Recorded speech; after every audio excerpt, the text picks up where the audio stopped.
कहते हैं कि सरहदें केवल नक्शों पर खींची जाती है, दिलों पर नहीं। भारत और नेपाल ये महज दो देश नहीं, बल्कि एक ही आंगन के दो कोनों जैसे रहे हैं, जहाँ न पासपोर्ट की दीवार थी, न वीज़ा की बंदिश। लेकिन आज उत्तर प्रदेश के महाराजगंज जिले की सनोली और नौतनवा सीमा पर एक अजीब सी चुप्पी है। ये चुप्पी शांति की नहीं, बल्कि उस अनिश्चितता की है जो राजनीति के बंद कमरों से निकलकर आम आदमी की चौखट तक पहुंच गई है। आखिर क्या हुआ कि वो रिश्ता जिसे रोटी बेटी का रिश्ता कहा जाता था, आज टैक्स, तेल और तकरार की भेंट चढ़ रहा है। नेपाल के मधेश प्रांत की सड़कों पर उतरकर देखें तो वहाँ का मंजर बदल चुका है। स्थानीय निवासी जो सालों से रोजमर्रा के सामान के लिए भारतीय बाजारों पर निर्भर थे, आज गुस्से में है। नेपाल सरकार का नया फरमान कि 100 रुपये से ज़्यादा के सामान पर भारी टैक्स देना होगा, उनके लिए किसी आपदा से कम नहीं है। एक आम नेपाली नागरिक के लिए 100 रुपये का मतलब सिर्फ एक नमक का पैकेट, थोड़ी सी दाल या बच्चों के लिए 2 बिस्किट के पैकेट हो सकते हैं। लेकिन अब इन छोटी खुशियों पर भी भंसार यानी कस्टम ड्यूटी का पहरा है। लोग पूछ रहे हैं क्या अपनी ही ज़रूरतें पूरी करना अब गुनाह है?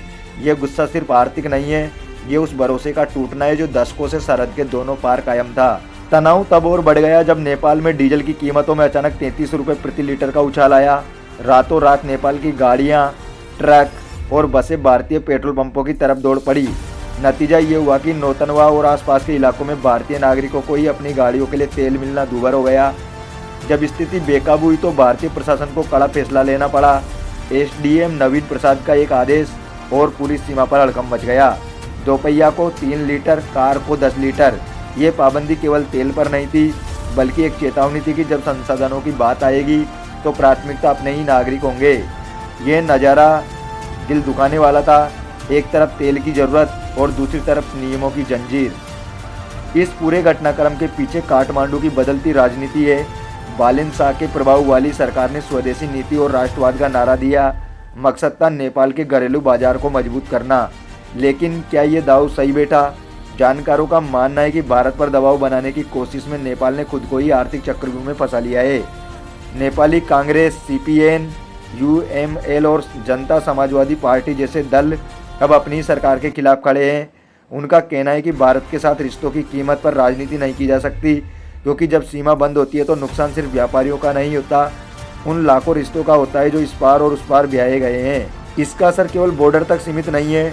दिल्ली के थोक बाजारों से लेकर पटना के किराना व्यापार तक ये सन्नाटा पसर रहा है। बॉर्डर मार्केट के व्यापारी कहते हैं कि अगर नेपाली ग्राहक नहीं आएगा तो हमारी दुकानें खंडर बन जाएंगी। सप्लाई चेन का टूटना दोनों देशों की आर्थिक व्यवस्था के लिए एक बड़ा झटका है।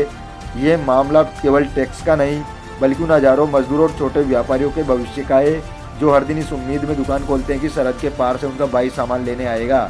सरकारें आएंगी और जाएंगी, नीतियाँ बनेंगी और बदलेंगी, लेकिन जो संस्कृति और जज्बात भारत नेपाल को जोड़ते हैं उन्हें किसी भी टैक्स से नहीं तोला जा सकता। आज सरहद पर खड़ी एक कतारें सिर्फ गाड़ियों की नहीं, बल्कि उन सवालों की है जिनका जवाब काठमांडू और दिल्ली दोनों को मिलकर ढूंढना होगा। क्या राष्ट्रवाद का रास्ता आम जनता के चूल्हे से होकर गुजरना चाहिए?